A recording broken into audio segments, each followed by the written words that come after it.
Kamu tahu nggak? Kalau kamu tahu sekarang konsol rumahan itu pertarungannya antara Sony dan Xbox, dulu itu di dunia game ada juga dua kubu besar yang saling berperang.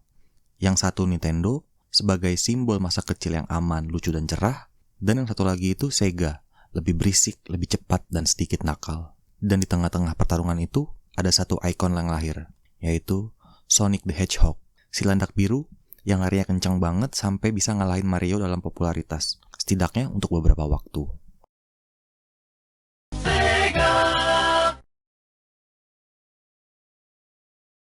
Tahun 1990-an, itu adalah masa di mana Sega berani ngelawan raksasa. Bayangin aja, waktu itu Nintendo udah mendominasi pasar lewat NES dan Game Boy. Tapi Sega datang dengan satu misi, bikin game yang lebih cepat, lebih keren, dan lebih cocok buat anak remaja. Slogan mereka aja tuh udah nyindir, Genesis does what Nintendo, yang artinya tuh kira-kira Genesis bisa ngelakuin apa aja, sedangkan Nintendo tidak bisa. Berani banget kan kayak gitu kan? Itu kayak tantangan langsung ke Mario. Tapi justru disinilah Sega dapat identitasnya, pemberontak, cepat, dan beda. Sonic the Hedgehog muncul tahun 1991 dan langsung jadi hit. Gamenya yang simple tapi adiktif. Kamu cuma lari, lompat, ambiring, tapi kecepatannya bikin deg-degan. Sonic bukan cuma karakter, dia simbol gaya hidup yang baru. Nintendo punya Mario, tapi Sega punya kecepatan, attitude, dan musik rock yang keren banget. Tapi bukan cuma Sonic, Sega juga punya segudang game keren lainnya di Genesis atau Mega Drive tergantung negara yang penyebutannya. Kayak Street of Rage, Golden Axe, Phantasy Star, sampai Shinobi.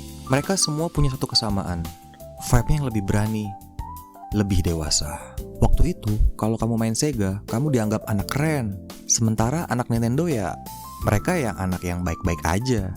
Persaingan dua merek ini jadi bagian besar dari budaya 90-an. Bahkan sampai bikin orang berdebat di sekolah. Kamu tim Mario apa tim Sonic? Jujur aja, waktu itu Sega adalah konsol pertama yang aku punya. Pas ngeliat Nintendo punya temen tuh kayak, apaan nih game kok kayak gini dah. Rasanya gak sekeren yang Sega yang gue mainin. Dan anehnya Sega sempat menang. Genesis berhasil ngalahin Super Nintendo di Amerika selama beberapa tahun. Itu prestasi besar banget, karena jarang ada yang bisa ngalahin Nintendo waktu itu. Tapi, seperti semua cerita besar, kemenangan Sega gak bertahan lama. Waktu industri game mulai pindah ke era 3D, Sega bikin langkah berani. Mereka rilis Sega Saturn. Konsol ini canggih banget buat zamannya. Grafis bagus, suaranya keren, dan arcade portnya luar biasa. Tapi masalahnya, developer itu susah banget bikin di game di situ. Hardware-nya rumit, dan Sega terburu-buru merilisnya. Sementara itu, di sisi lain ada pendatang baru, yaitu Sony, yang membawa kejutan. PlayStation. Konsol baru, murah, mudah dikembangkan, dan penuh game keren. Dalam waktu singkat, Sega mulai kehilangan pijakan.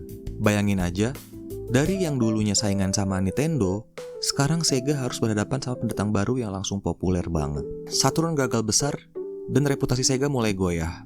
Para penggemar kecewa. Developer mulai pindah ke Sony, dan Nintendo malah masih kuat dengan N64-nya. Tapi Sega belum menyerah.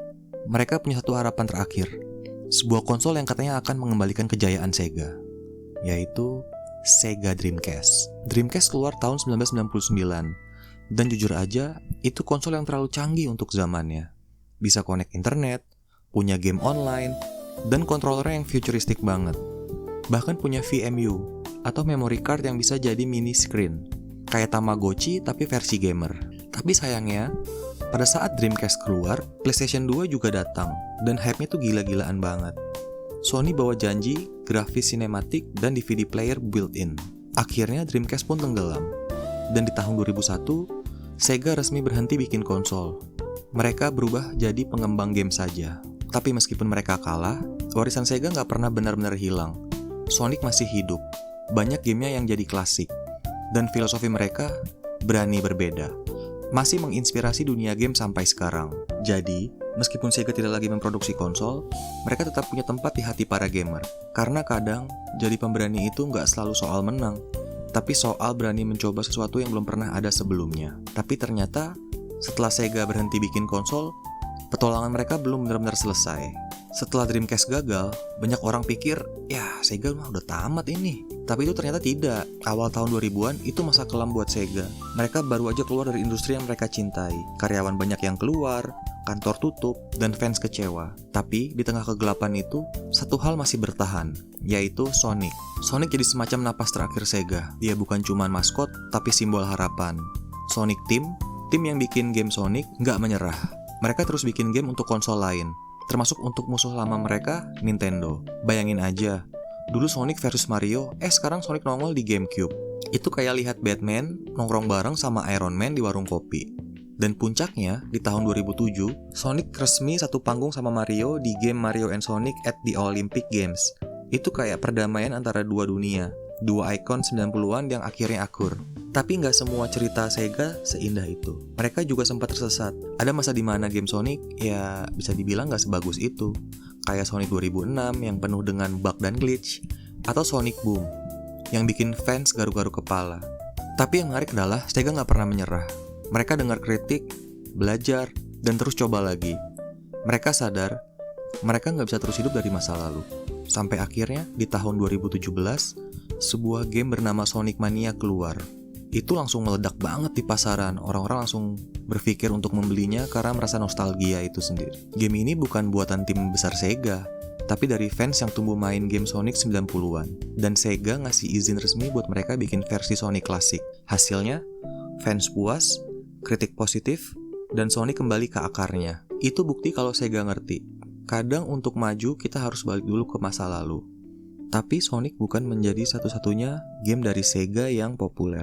Sega juga punya banyak warisan game keren yang masih hidup sampai sekarang, seperti Yakuza Like a Dragon, Persona, Total War, Football Manager, dan bahkan Judgment. Semua di bawah payung Sega. Yang jadi lucunya, sekarang itu Sega justru lebih sukses di dunia software daripada waktu mereka masih bikin hardware. Mereka udah berubah. Bukan lagi anak nakal yang nyerang Nintendo, tapi orang dewasa yang tahu kapan harus berinovasi dan kapan harus menghormati masa lalu. Dan tahu nggak, beberapa game Sega bahkan jadi inspirasi untuk developer modern. Dari arcade-style gameplay sampai storytelling Yakuza. Banyak studio baru yang belajar dari mereka. Jadi, walau Sega udah nggak punya konsol, jiwanya masih ada di mana-mana. Apalagi sejak rilis Sonic Frontiers. Sonic balik lagi dengan gaya open world yang segar. Nggak sempurna, tapi penuh semangat yang sama kayak dulu. Semangat untuk berani beda. Kadang, kita pikir kalau kalah itu artinya selesai. Padahal, kalah bisa jadi cara semesta buat nyuruh kita tumbuh. Dan Sega udah ngebuktiin itu. Dulu mereka simbol pemberontakan. Sekarang mereka simbol keteguhan. Sonic mungkin udah nggak secepat dulu.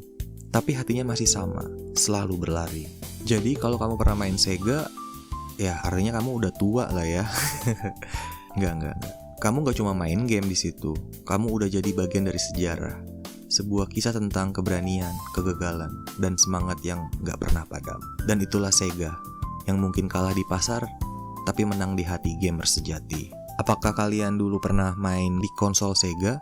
Game apa yang kalian mainkan? Komen di bawah ya. Kalau aku sih dulu suka main ada Mickey Mouse, terus yang pesawat-pesawat tembak-tembakan, terus juga yang main biliar, terus juga main Sonic pastinya, main Mortal Kombat bareng teman-teman. Ya, game-game yang agak seru gitu lah ya pada masanya. Terima kasih sudah nonton channel ini. Jangan lupa komen, like, dan subscribe ya. Sampai ketemu di video-video selanjutnya. Bye!